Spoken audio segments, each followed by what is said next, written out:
ZEE5 ಇರುವಾಗ ನೀವು ನಿಮ್ಮ ನೆಚ್ಚಿನ ಶೋಗಳನ್ನ ಎಂದಿಗೂ ಮಿಸ್ ಮಾಡಿಕೊಳ್ಳುವುದಿಲ್ಲ. ಅದು ಸಂಪೂರ್ಣ ಉಚಿತವಾಗಿ.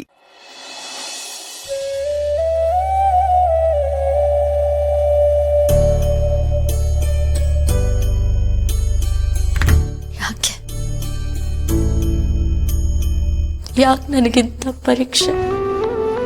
ನಾನು ಯಾರಿಗೆ ಅನ್ಯಾಯ ಮಾಡಿದೆ, ಯಾರಿಗೆ ದ್ರೋಹ ಮಾಡಿದೆ ಅಂತ ನನಗೆ ಈ ಶಿಕ್ಷೆ ಕೊಡ್ತಿದ್ಯಾ? ಜೀವನದಲ್ಲಿ ಇಂಥ ಒಂದು ಸ್ಥಿತಿಗೆ ತಂದು ನಿಲ್ಲಿಸ್ತೀಯ ಅಂತ ನಾನು ಅನ್ಕೊಂಡೇ ಇರಲಿಲ್ಲ. ಇದಷ್ಟೆಲ್ಲ ನಾನು ಏನಂದ್ರೆ ಏನು ಅನ್ಕೊಂಡಿರ್ಲಿಲ್ಲ. ಒಂದು ಹಂತದಲ್ಲಿ ನನ್ನ ಕನಸು ಕಾಣೋದನ್ನೇ ಮರ್ತು ಬಿಟ್ಟಿದ್ದೆ. ಈ ಪ್ರೀತಿ, ಪ್ರೇಮ, ಸಂಬಂಧ, ಸಂಸಾರ ಇದು ಯಾವುದು ನನ್ನ ಹಣೆಯಲ್ಲಿ ಬರ್ದಿಲ್ಲ ಅಂತ ನಂಬಿದ್ದೆ. ನನ್ನ ಜೀವನದಲ್ಲಿ ಗೌತಮ್ ಅವ್ರನ್ನ ಸಂಗಾತಿಯಾಗಿ ತಂದು ನಿಲ್ಸಿದ್ದು ನೀನು. ನನ್ನಲ್ಲಿ ಹೊಸ ಕನಸುಗಳನ್ನ ಚಿಗುರಿಸಿದ್ ನೀನು. ಎಲ್ಲೋಯ್ತವಳು ನನ್ನ ಈ ಮನೆಗೆ ನೀನ್ ತಂದು ನಿಲ್ಲಿಸ್ದೆ. ನನ್ನ ಜೀವನದ ದಿಕ್ಕನ್ನ ಬದಲಾಯಿಸಿದ್ ನೀನು. ಇಷ್ಟೆಲ್ಲ ಮಾಡಿದವನು ನನಗೆ ತಾಯಿ ಭಾಗ್ಯನ ಕೊಡಕ್ಕಾಗ್ಲಿಲ್ವಾ? ಯಾಕೆ ಹೀಗೆ ಮಾಡ್ದೆ? ಒಂದು ಹೆಣ್ಣು ಇನ್ನೊಂದು ಮನೆಗೆ ಹೋಗೋದೆ ಆ ಮನೆನ ಬೆಳಗ್ಸಕ್ಕೆ, ಆ ವಂಶನ ಮುಂದುವರ್ಸಕ್ಕೆ. ಆದ್ರೆ ಅದು ನನ್ನಿಂದ ಸಾಧ್ಯ ಆಗಲ್ಲ ಅನ್ನೋ ತರ ಮಾಡ್ಬಿಟ್ಟಿಲ್ಲ. ಯಾಕಾಗ ಮಾಡ್ದೆ? ನಾನು ನಿನ್ನ ಹತ್ರ ಯಾವತ್ತು ಏನು ಕೇಳ್ದೇನೆ ನೀನು ನನಗೆಲ್ಲಾನು ಕೊಟ್ಟೆ. ಕೊಟ್ಟಿದ್ ಯಾಕೆ? ಈಗ ಕಿತ್ಕೋತಿರೋದು ಯಾಕೆ? ಎಲ್ಲಾನು ಕೊಟ್ಟು ಮತ್ತೆ ಕಿತ್ಕೋತಿದ್ಯಾ ತಂದೆ? ನೋಡು, ಗೊತ್ತಿಲ್ಲದೆ ನಾನು ಏನೇ ತಪ್ಪು ಮಾಡಿದ್ರು ನನ್ನ ಕ್ಷಮಿಸ್ಬೇಡ. ಆದ್ರೆ ಗೌತಮ್ ಅವ್ರು ಮಾತ್ರ ನನ್ನಿಂದ ಕಿತ್ಕೋಬೇಡ. ಅವರಿಂದ ದೂರ ಆಗೋ ಶಕ್ತಿ ನನಗಿಲ್ಲ. ನನ್ನ ಗಂಡ ಅಷ್ಟೇ ಅಲ್ಲ, ನನ್ನ ಸರ್ವಸ್ವ ಅವರು. ನನ್ನ ಜೀವನಕ್ಕೆ ಜೀವ ಅವರು. ಅವರನ್ನ ಹೇಗೆ ಬಿಟ್ಕೊಳ್ಲಿ ನಾನು? ನನ್ನಿಂದ ಆಗೋದೇ ಇಲ್ಲ. ಪ್ರೀತಿಸೋರಿಂದ ದೂರ ಆಗಿ ಅವ್ರ ನೆನಪಲ್ಲೇ ಬದುಕೋತಿದ್ಯಲ್ಲ, ನನ್ನಿಂದ ಆಗಲ್ಲ. ನನಗೆ ನೀನೇ ದಾರಿ ತೋರಿಸು. ನನ್ನ ಏನ್ ಮಾಡ್ಬೇಕು ಅಂತ ಹೇಳು. ಕಲ್ಲ ಕೂರ್ಬೇಡ. ಉತ್ತರ ಕೊಡುತ್ತಂತೆ.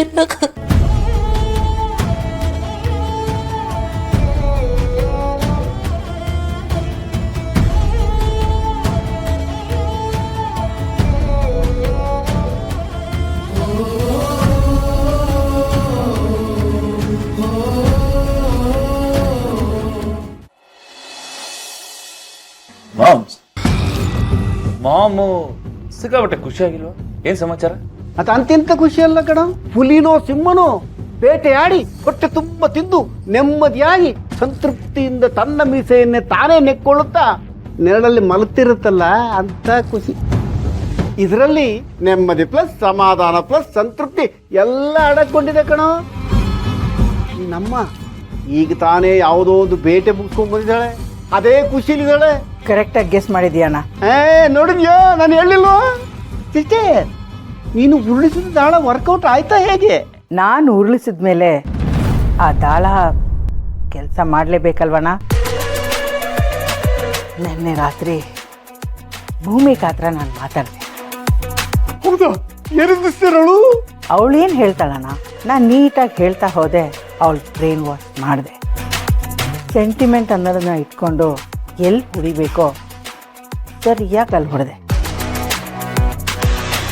ಅದು ನಾನು ಅಂದ್ಕೊಂಡಾಗೆ ಕೆಲಸ ಮಾಡ್ತೀನಿ. ಕೊನೆಗೂ ಅವಳು ಗೌತಮ್ಗೆ ಇನ್ನೊಂದು ಮದುವೆ ಮಾಡಿಸೋದಕ್ಕೆ ಒಪ್ಕೊಂಡು. ಸೂಪರ್ ಸೂಪರ್ಗೆ ಊಪರ್. ಈ ಮನೆಗೆ ಮಕ್ಕಳನ್ನು ಹೊತ್ಕೊಂಡು ಆಗಂತುಕರಾಗಿ ಬಂದವಳು ಹಂತ ಹಂತವಾಗಿ ಬೆಳೆದು ಈ ಸ್ಥಿತಿಗೆ ಬಂದ್ಬಿಟ್ಟಿದೆಯಲ್ಲ ಸಿಸ್ಟರ್. ಶಾಕುಂತಲ ಅನ್ನೋದು ಒಂದು ಹೆಸರಲ್ಲ, ಅದೊಂದು ಬ್ರ್ಯಾಂಡ್ ನೇಮ್ ಅನ್ನೋ ಚಾಪನ್ನ ನಿನ್ನ ಹೆಜ್ಜೆ ಗುರುತಲ್ಲಿ ನೀನೇ ಮೂಡಿಸಿದ್ಯಾ.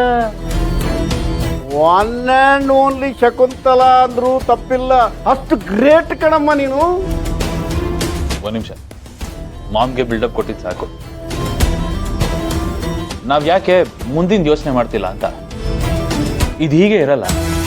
ಭೂಮಿಕಾ ಅನ್ನೋಳು ನಮ್ಮ ಪಾಲಿಗೆ ಯಾವಾಗ್ಲೂ ಕಬಾಬ್ನೇ ಹಡ್ಡಿತಾರೆ. ಯಾವಾಗ ಕಡ್ಡಿ ಅಳ್ಳಾಡ್ಸ್ತಾಳೋ ಹೇಳಕ್ಕಾಗೋದಿಲ್ಲ. ಇವತ್ತು ಒಪ್ಕೊಂಡಿರೋಳು ನಾಳೆ ಸಡನ್ ಆಗಿ ಮೈಂಡ್ ಚೇಂಜ್ ಮಾಡಿ ಒಪ್ಕೊಳ್ಳಿಲ್ಲ ಅಂದ್ರೆ ಏನ್ ಮಾಡೋದು?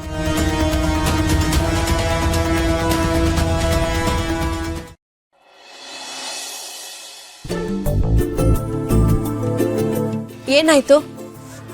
ಒಂಥರ ತಲೆ ಹಿಡ್ಕೊಂಡಂಗಾಗಿದೆ ಮಹಿ. ಹಿಡ್ಕೊಳ್ದೆ ಇನ್ನೇನಾಗತ್ತೆ? ನಾವೇನು ನಮ್ಮ ಕೆಪಾಸಿಟಿ ಏನು ಅಂತ ತಿಳ್ಕೊಳ್ದೆ ಶೋಕಿ ಮಾಡಕ್ ಹೋದ್ರೆ ಹೀಗೆ ಆಗೋದು. ನನಗಿಲ್ಲಿ ತಲೆ ನೋವ್ತಿದ್ರೆ ನೀನು ನನಗೆ ಟಾಂಟ್ ಕೊಡ್ತಿದ್ಯಾ. ನನ್ನ ಕಷ್ಟ ನನಗೆ ನೀನು ನೋಡಿದ್ರೆ ಎಂಜಾಯ್ ಮಾಡ್ತಿದ್ಯಲ್ಲ. ನಾನೇನು ಎಂಜಾಯ್ ಮಾಡ್ತಿಲ್ಲ, ನೀನ್ ಅವಸ್ಥೆ ನೋಡೋಕ್ಕಾಗದೆ ಹೇಳ್ದೆ ಅಷ್ಟೆ. ಸರಿ, ಹೌದು. ನೆನ್ನೆ ನೈಟ್ ನಾನು ಬಂದಾಗ ಡೋರ್ ನೀನು ತೆಗಿದ್ಯಾ ಅಪ್ಪ ಅಮ್ಮನೂ ಬಂದಿದ್ರಾ? ಯಾರೂ ತೆಗಿಲಿಲ್ಲ. ಡೋರ್ ಓಪನ್ ಆಗೇ ಇತ್ತು, ನೀನೇ ಬಂದು ಕ್ಲೋಸ್ ಮಾಡ್ದೆ. ಏನು, ನಾನೇ ಡೋರ್ ಕ್ಲೋಸ್ ಮಾಡದ್ನಾ? ನನಗೇನು ನೆನಪೇ ಇಲ್ವಲ್ಲ ಮಹಿ. ನೀನ್ ಯಾರು ಅನ್ನೋದನ್ನೇ ಮರ್ತ್ಬಿಟ್ಟಿದ್ದೆ. ಇದೆಲ್ಲ ಎಲ್ಲಿ ನೆನಪಿರುತ್ತೆ ನಿಮ್ಗೆ?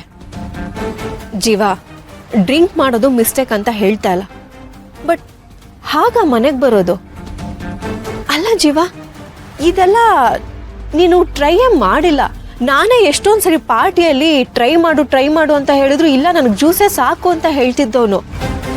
ಆಲ್ ಆಫ್ ಎ ಸಡನ್ ನಿನಗೆ ಯಾವಾಗ ಇದೆಲ್ಲ ಅಭ್ಯಾಸ ಆಯ್ತು? ಕೈಗೆ ದುಡ್ಡು ಬಂದಿತ್ತು, ಮನೆಗೆ ಡ್ರಿಂಕ್ಸ್ ಮಾಡ್ಕೊಂಡು ಬರೋ ಅಷ್ಟು ಧೈರ್ಯ ಬಂದ್ಬಿಡ್ತಾ ನಿನಗೆ? ಏನು ಮಹಿ ನೀನು, ನನಗಾಗ್ತಾರೆ ಹಿಂಸೆ ಸಾಲದು ಅಂತ ನೀನೇನೇನೋ ಹೇಳಿ ಹಿಂಸೆ ಕೊಡ್ತಿದ್ಯಾ. ಹೌದಪ್ಪ, ಏನಾದ್ರೂ ಒಳ್ಳೇದು ಹೇಳ್ತಾ ಇದ್ರೆ ಹಿಂಸೆ ಅಂತಾನೆ ಎಲ್ರಿಗೂ ಅನ್ಸೋದು.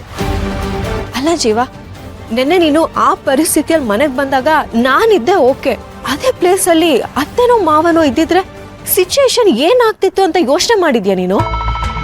ಡ್ರಿಂಕ್ಸ್ ಮಾಡ್ಬೇಕಾದ್ರೆ ಇದೆಲ್ಲ ಏನು ಥಾಟ್ಸ್ ಬರೋದೇ ಇಲ್ವಾ ನಿನಗೆ? ಓಕೆ, ಕುಡಿಯೋದು ಕುಡಿಬೇಕು, ನಿಲ್ಲಕ್ಕಾಗದೆ ಇರೋ ಅಷ್ಟು ಕುಡ್ಕೊಂಡು ಮನೆಗೆ ಬರೋದಾ? ನಿಜವಾಗ್ಲೂ ನಿನಗೆ ನನ್ ಏನ್ ಹೇಳ್ಬೇಕು ಅನ್ನೋದೇ ಗೊತ್ತಾಗ್ತಾ ಇಲ್ಲ. ಮಾವ ಏನಾದ್ರೂ ನೋಡಿದ್ದಿದ್ರೆ ಓ ಮೈ ಗಾಡ್, ನೆನ್ಸ್ಕೊಳ್ಳೋದಕ್ಕೂ ಭಯ ಆಗುತ್ತೆ. ಆ ಲೆವೆಲ್ ಕುಡ್ಕೊಂಡು ಬಂದಿದ್ದೆ ನೀನು. ಪ್ಲೀಸ್ ಮಹಿ, ಹೀಗೆ ನಾನ್ ಸ್ಟಾಪ್ ಬೈಬೇಡ. ಬೈದೆ ಇನ್ನೇನ್ ಮಾಡ್ಲಿ? ನೀನ್ ಅಂತ ಕೆಲ್ಸ ತಾನೇ ಮಾಡ್ಕೊಂಡು ಬಂದಿರೋದು. ಬಟ್ ಯಾಕಿಷ್ಟು ಬೈತಿದ್ಯಾ? ಇದೆಲ್ಲ ಈಗ ನಾರ್ಮಲ್ ಅಲ್ವಾ? ಈಗಿನ ಕಾಲದಲ್ಲಿ ಡ್ರಿಂಕ್ಸ್ ಮಾಡೋದು ಅಂದ್ರೆ ಆಲ್ಮೋಸ್ಟ್ ನೀರು ಕುಡ್ದಾಗೆ, ಅದಕ್ಕೆ ಸಮ ಅಲ್ವಾ? ಇನ್ನ ಈ ಬಿಸ್ನೆಸ್ ಫೀಲ್ಡಲ್ಲಿ ನಿನಗೆ ಗೊತ್ತಲ್ವ ಮಹಿ, ಇದೆಲ್ಲ ನಾರ್ಮಲ್. ಬಿಸ್ನೆಸ್ ಫ್ಯಾಮಿಲಿಯೊಳಗಾಗಿ ನಿನಗಿದೆಲ್ಲ ಚೆನ್ನಾಗೇ ಗೊತ್ತಿರತ್ತಲ್ಲ. ಇದೊಂಥರ ಬಿಸ್ನೆಸ್ ಕಲ್ಚರ್. ನಾನು ಆ ಕಲ್ಚರ್ನ ಫಾಲೋ ಮಾಡ್ತಿದ್ದೀನಿ ಅಷ್ಟೇ. ಇನ್ನೊಂದೇನು ಗೊತ್ತಾ ಮಹಿ, ಇವೆಲ್ಲ ಇದ್ರೇನೆ ನಾವು ಜನಗಳ ಜೊತೆ ಮಿಂಗಲ್ ಆಗೋದಕ್ಕಾಗೋದು, ಸೋಷಿಯಲೈಸ್ ಆಗೋದಕ್ಕಾಗೋದು. ZEE5 ಆಪ್ ಡೌನ್ಲೋಡ್ ಮಾಡಿ ಎಲ್ಲಾ ಸಂಚಿಕೆಗಳನ್ನು ಸಂಪೂರ್ಣ ಉಚಿತವಾಗಿ ನೋಡಿ.